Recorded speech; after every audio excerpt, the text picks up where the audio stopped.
You're listening to The Dossier, presented by Metro by T-Mobile.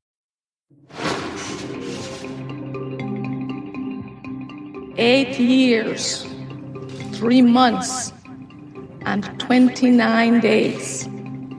Today, my son was murdered. Who do you think murdered his son? The truth will come out. Previously on The Dossier. Detective Steve Katz, he was the lead investigator on the Biggie murder. He went back to New York with 3 other LAPD detectives to do their investigation. One of the persons that they went and talked to was Big Gene.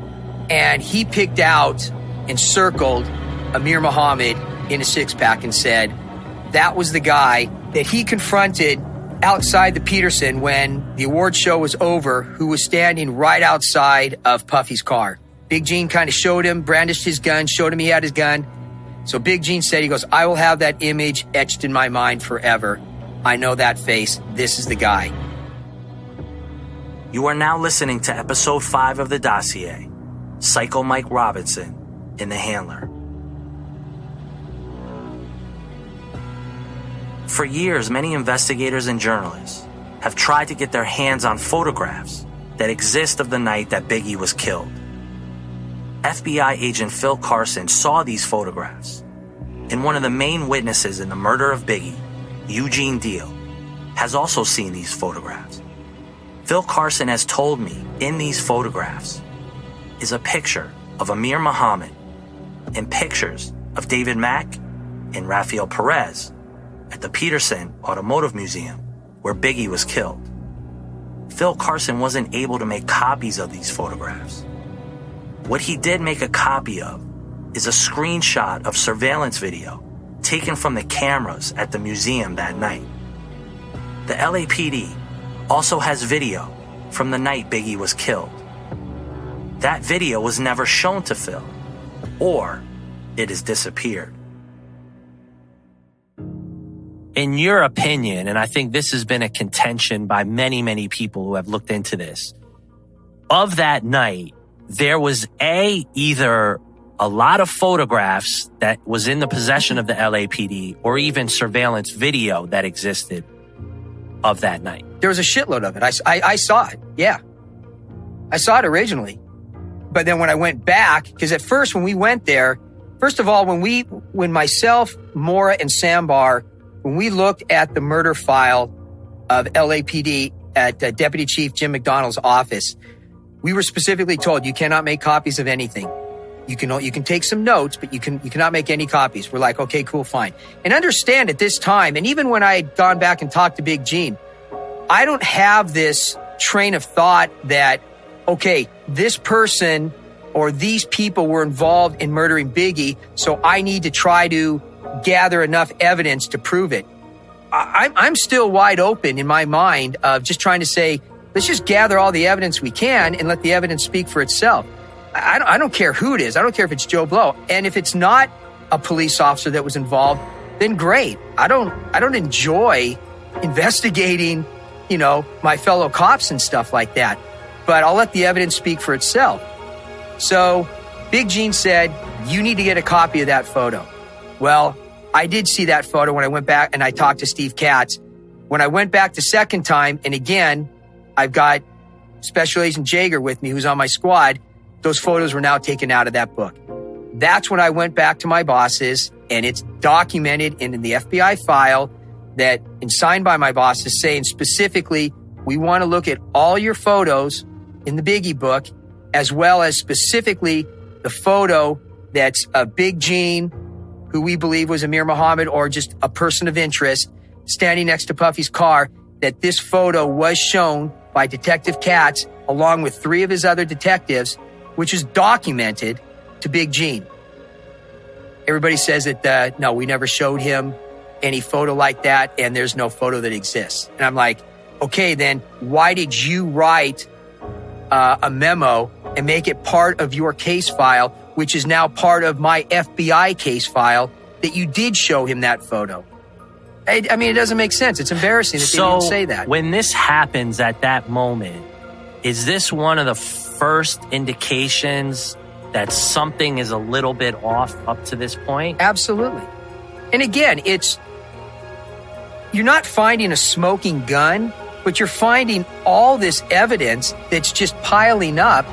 And understand, it's not only piling up just regarding the Biggie case, but there's an exact correlation to that same kind of information that was involved in the Ruben Palmero's case, that was involved in the Rampart case, and it was involved in the David Mack case. I mean, how many times do you have to see the same movie, but with different actors? You know what the ending is going to be.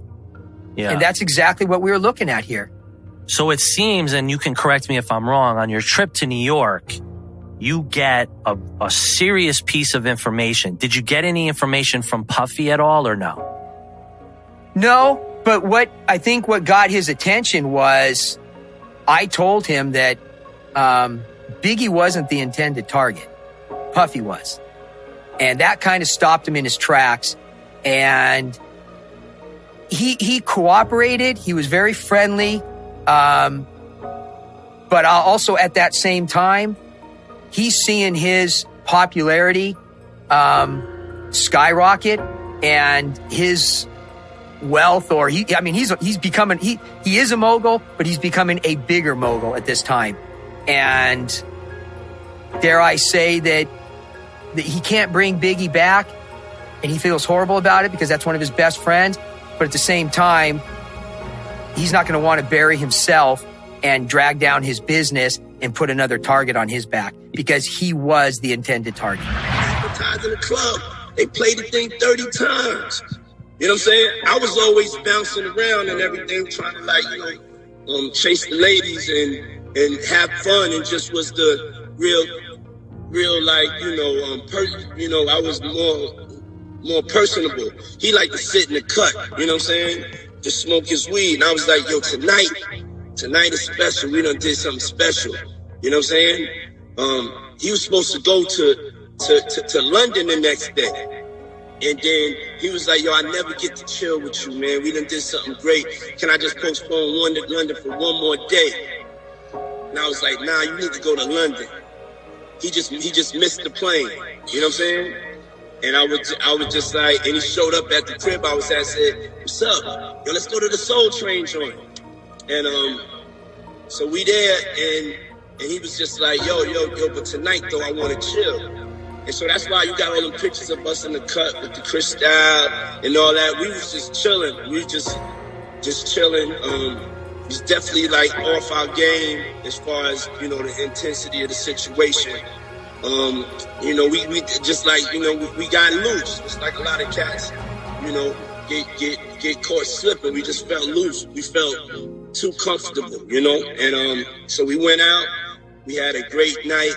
Heard Hypnotized. They played like 20 times in the club. I was aggressive Puff at that point. So I'm going and grabbing the mic, announcing that shit, turning it over. Yeah, we up in this motherfucker. Yeah, love to LA, love to that, love the Crips, the Blood. You know what I'm saying?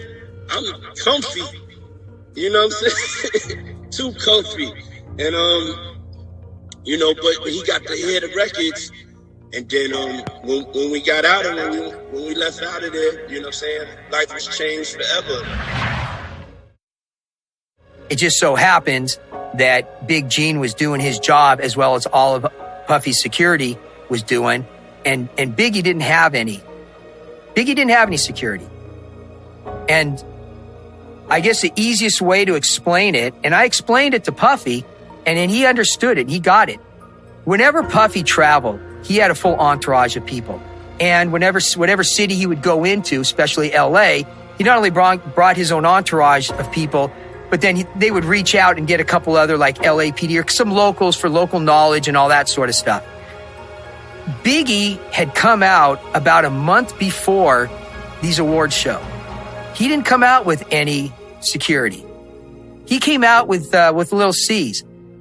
They went up to San Francisco to do some type of award show or presentation. Little C's was telling me, they're going to the movies. They're going to the park to shoot baskets.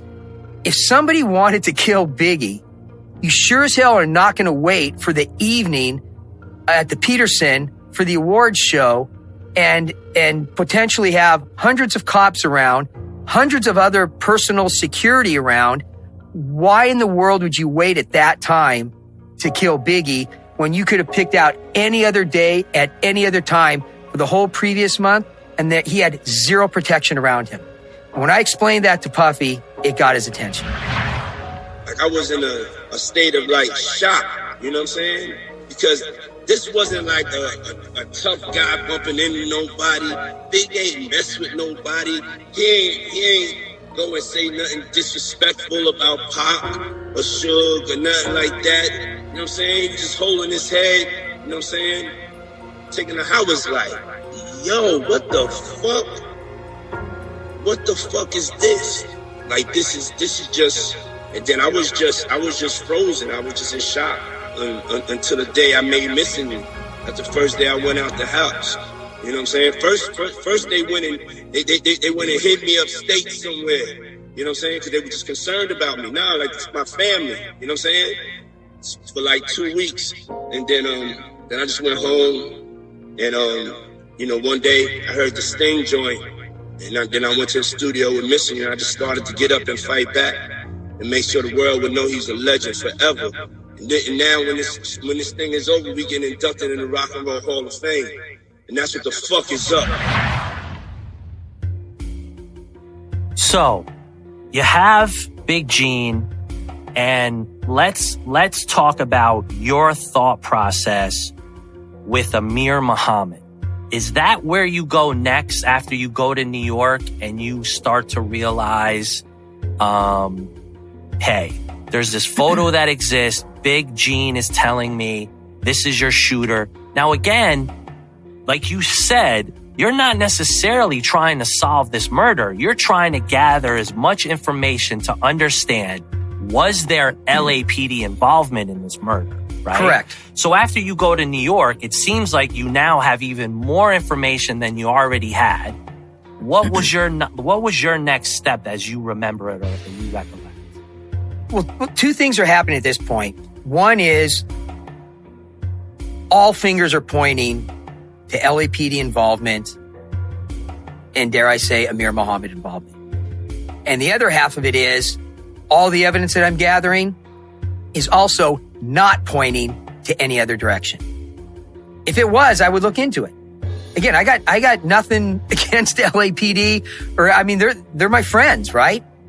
But I mean, I have a job to do. And so all the evidence is pointing in this one direction. And so that's what we start looking at. And again, it's not just Big Gene that's pointing me in that direction. It's all the other investigative things that I've looked at. It's all the evidence that I've looked at from Perry's case, from Russ Poole's case, from the knowledge that I have from the previous corruption cases that I've done.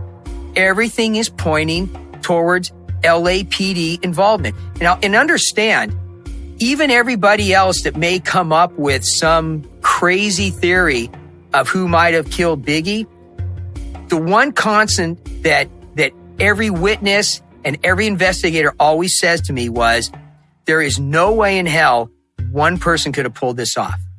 Zero chance. This was well orchestrated. There had to be a bunch of people involved.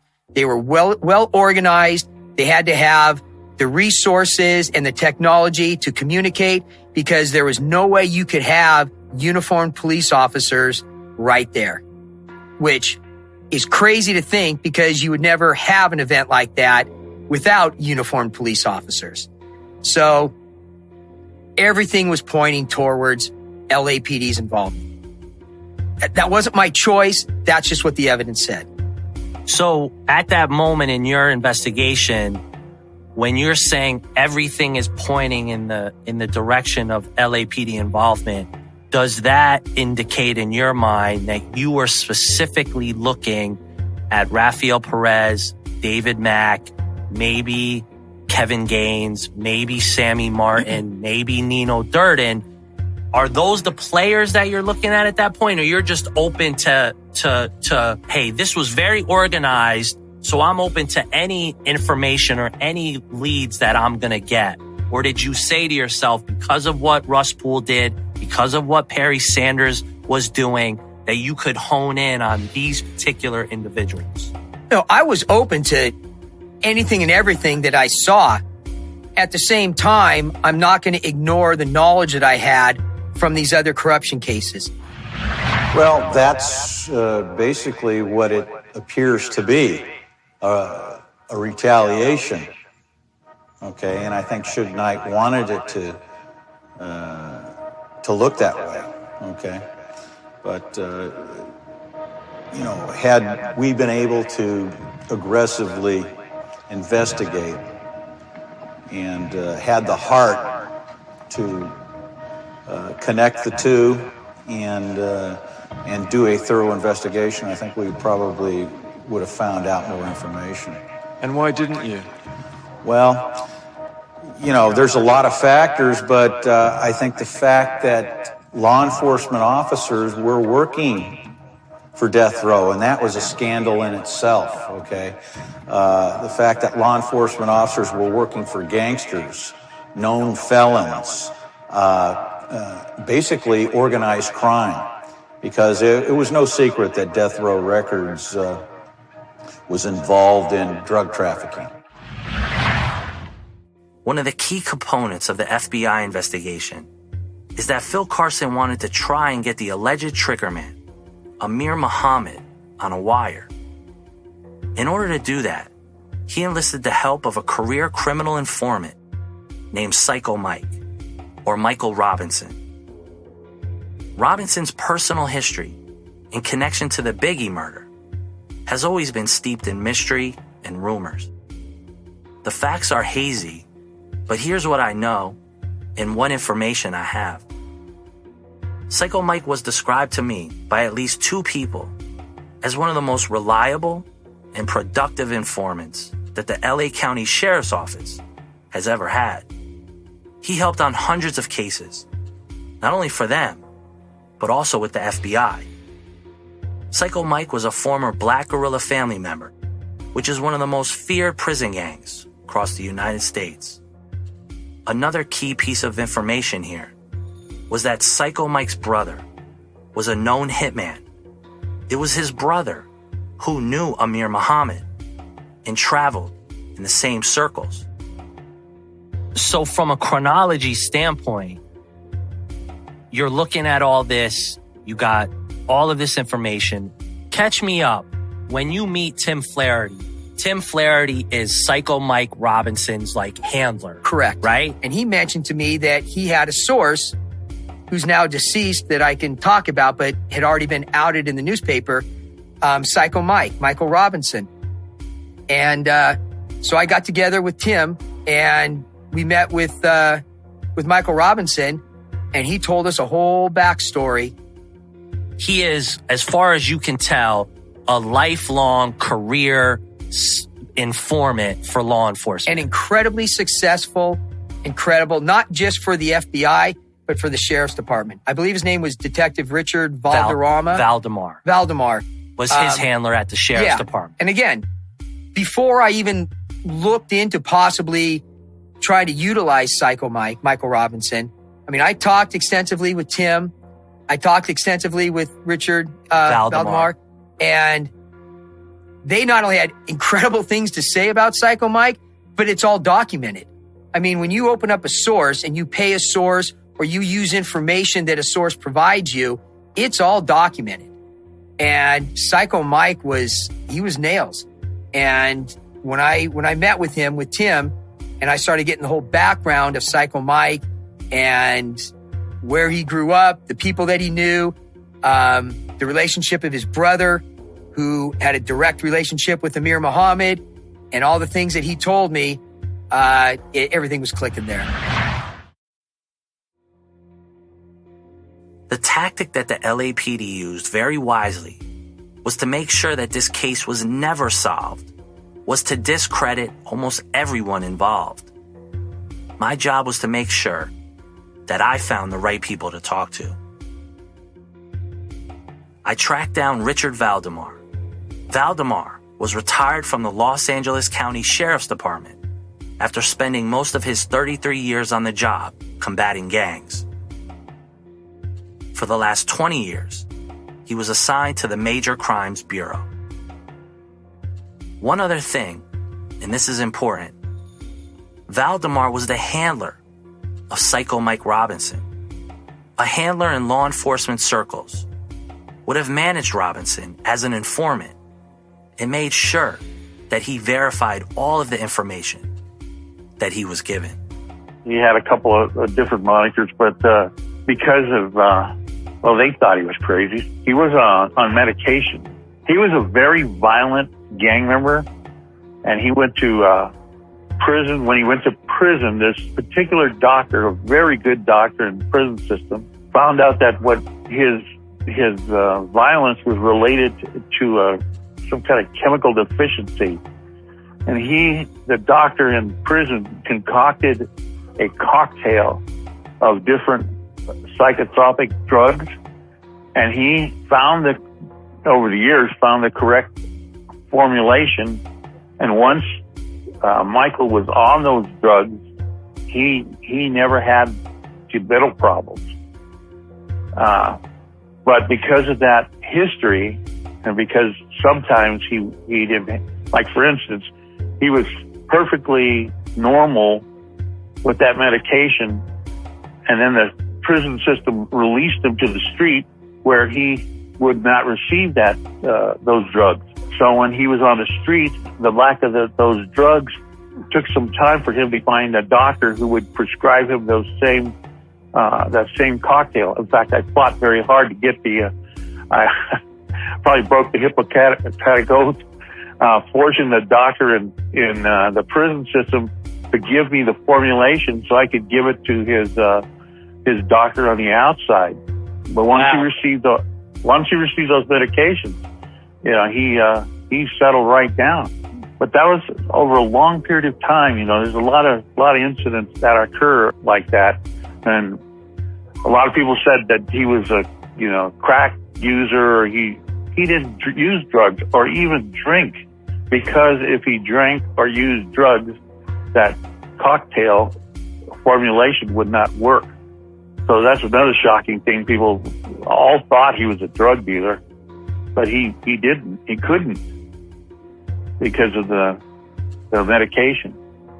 It sounded like if you went, and I guess maybe out of your way, or you felt the need to really help him, is that because he was such a trusted informant? Yeah. Here's the thing. He had some kind of a learning disability. He could neither read nor write, okay? So when he came out, I was his handler. In order to keep him from going to prison, I tried to find a place for him to live. And the first problem was that he cannot read or write, so he needed to apply for Social Security, SSU, stuff. So they give him paperwork to fill out. He walks into the office, he asks for help. They give him all this paperwork to fill out. He can't fill it out. He can't read or write. So I wind up doing the paperwork, right, to get him Section 8 housing, his disability thing. So little by little, I wind up, doing this stuff for him, and he always came through. He always came through. I mean, not without a lot of fireworks. Sometimes trying to get him to do stuff like rely on the police or testify in court, that was fireworks, because he didn't trust the police. Well, you can see why. And he trusted me because I grew up in Compton.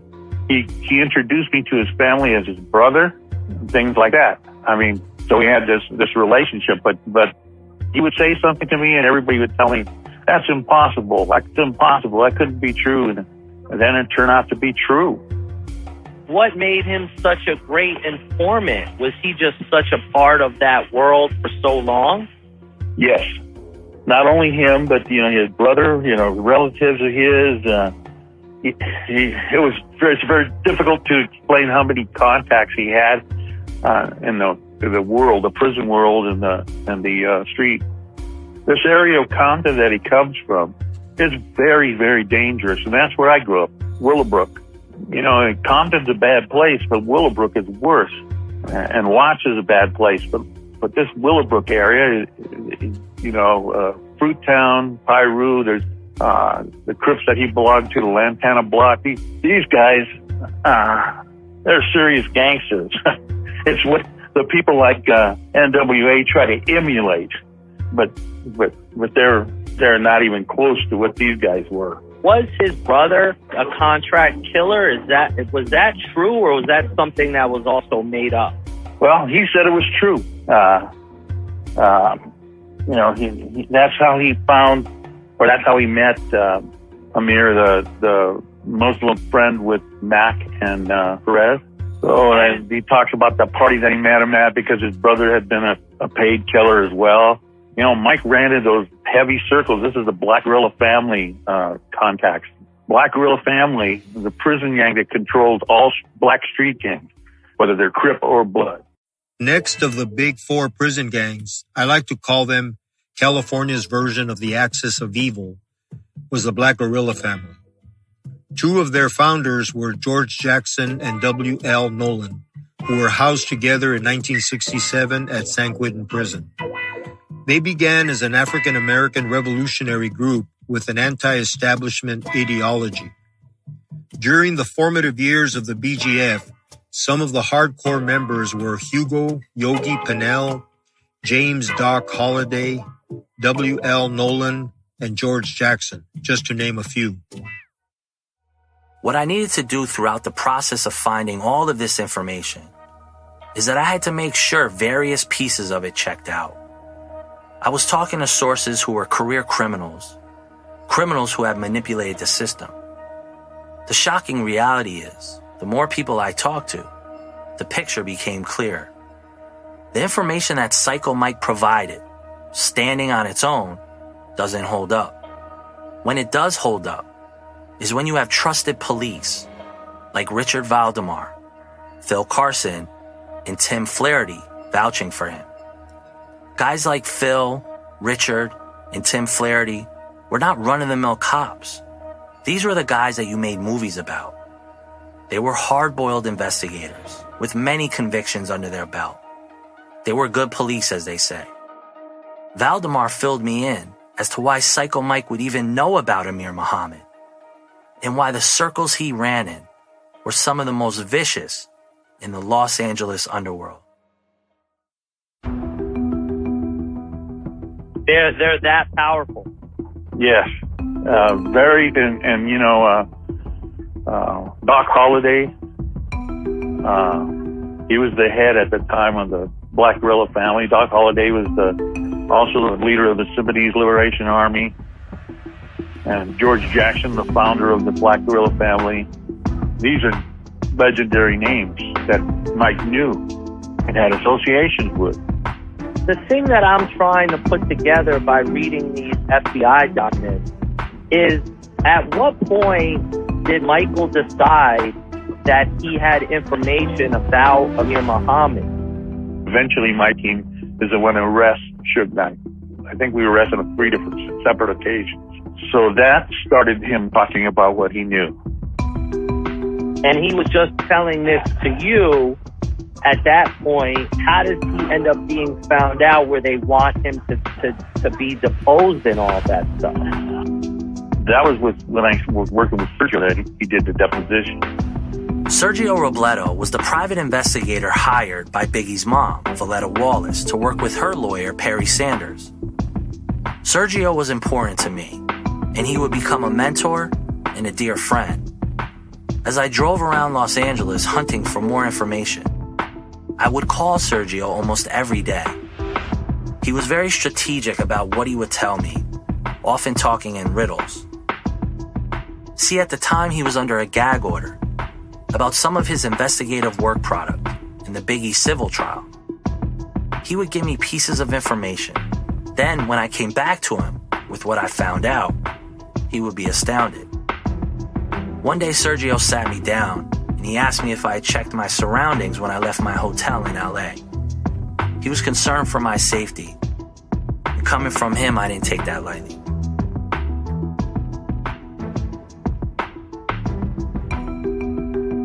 So Sergio knew he existed and came because he knew you were his handler. He came to you.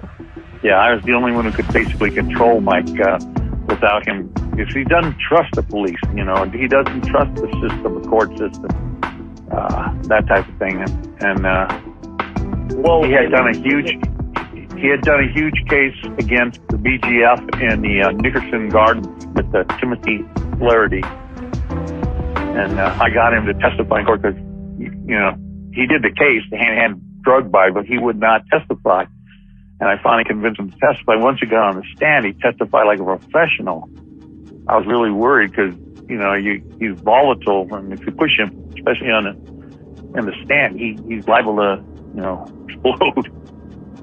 He was successful in doing that, and then when I retired, I was working with Sergio on the case, the Wallace case. Yeah. And that's when he does the deposition.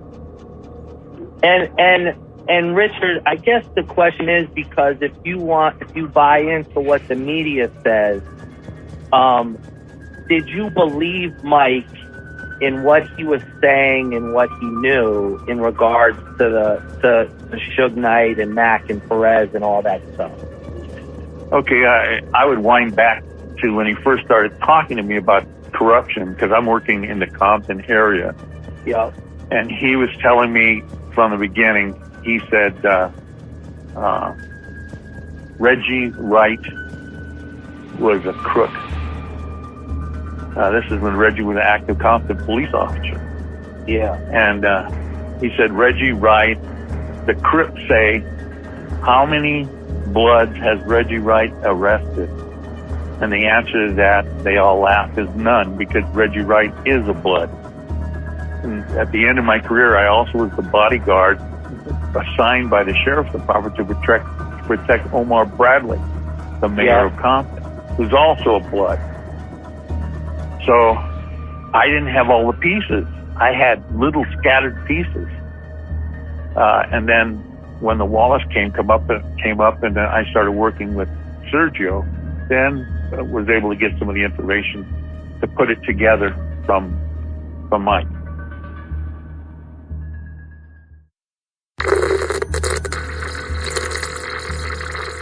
The death row explanation of events was that Biggie and Bad Boy were aligned with the Crips, whereas Suge Knight, Tupac, and Death Row were with the Pyrus. Gang loyalty is the most important thing in Compton. To be called a snitch is to be as good as dead. Suge Knight lived over in this area here, over on this side of town. He never really claimed any particular gang or stuff because he was into football at the time and going up. But the guys he grew up with, and the gangster type guys are guys from this mob area over here. And naturally, when he got into his business and started the Death Row label, a lot of those guys wanted jobs from him and wanted to identify with him, and he hired them to work along with him. There's an individual in this story of Biggie that seems like he has Teflon in regards to trouble. Reggie Wright Sr. and Reggie Wright Jr. were major power players within Compton. As goes Compton, goes the underworld of LA. I shouldn't say what I'm about to say, but I've gotten from at least 3 different sources information that implicates Reggie Wright Sr. and Reggie Wright Jr. in various criminal enterprises. Back in the 90s, drug trafficking was rampant within the Compton Police Department. Missing evidence, missing drugs, missing guns, you name it. The problem is, everyone was scared of both Reggie and his father. They were cops with a license to steal. I also have new information in regards to a federal drug trafficking case out of Memphis, where both Reggie and his father were listed on a federal indictment trafficking oxycodone, cocaine, and marijuana. Reggie Wright Jr. is currently in a federal prison. I needed Richard to tell me more. I will come back to Reggie Wright Jr. because everyone says the same thing. Reggie was the one who had a relationship with David Mack and Rafael Perez. Reggie could be the key to this whole story. When you were going to use Psycho Mike, what was your strategy? Psycho Mike told us who killed Biggie and how he knew that. And he said that he had met Amir Muhammad, that he had a relationship with Amir Muhammad through Psycho Mike's brother. And that Psycho Mike's brother had introduced him to him at a party, but that he had a relationship with him, but he hadn't seen him or talked to him in quite a while. But that Psycho Mike also had heard out on the street. Psycho Mike was an OG of the Black Gorilla family, the gang. And he said that many people out on the street, word was that Amir Muhammad was involved in the shooting. And Psycho Mike said, I talked to him. I said, well, look, you've got a relationship with him. What do you think about if we put a wire on you and introduced you to him? Do you think he would talk to you? Because, yeah, I think he would.